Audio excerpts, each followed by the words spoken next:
Assalamualaikum warahmatullahi wabarakatuh. Perkenalkan, saya Iza Irhamna dari Fakultas Tarbiyah, Prodi Pendidikan Agama Islam di Institut Agama Islam Al-Muslim Aceh. Kali ini saya akan membahas beberapa prinsip dan juga beberapa teknik dalam sistem evaluasi pembelajaran pendidikan agama Islam. Dalam sistem evaluasi pembelajaran pendidikan agama Islam, prinsip itu terbagi menjadi 3 bagian. Yang pertama ada prinsip objektif, yang kedua ada prinsip kontinu, dan yang ketiga ada prinsip komprehensif. Nah, prinsip objektif itu apa sih? Prinsip objektif itu yaitu prinsip yang harus dilaksanakan secara objektif, yang artinya tanpa ada pengaruh apapun, karena evaluasi itu harus berdasarkan data-data yang akurat dan juga nyata, dan harus berdasarkan testing yang telah dilaksanakan. Yang kedua itu ada prinsip kontinu.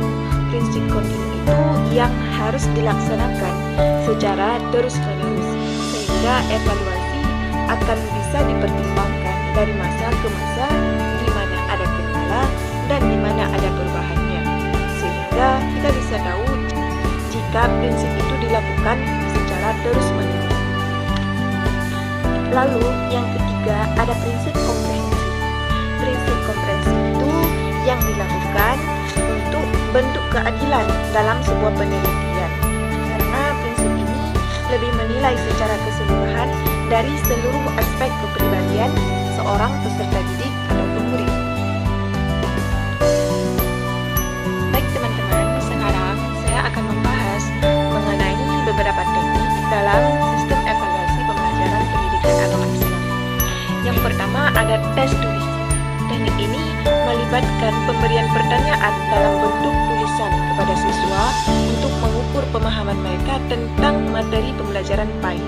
Yang kedua ada tes lisan. Teknik ini melibatkan pemberian pertanyaan secara lisan kepada siswa, gunanya untuk mengukur pemahaman mereka tentang materi pembelajaran PAI. Lalu yang ketiga ada tugas individu. Siswa diberikan tugas individu yang berkaitan dengan materi pelajaran PAI. Tugas ini dapat berupa penulisan esai, membuat presentasi, dan juga melakukan penelitian kecil. Lalu yang keempat ada proyek kelompok. Proyek kelompok ini siswa bekerja dalam kelompok, gunanya untuk menyelesaikan proyek yang berkaitan dengan materi pelajaran PAI. Yang kelima ada observasi.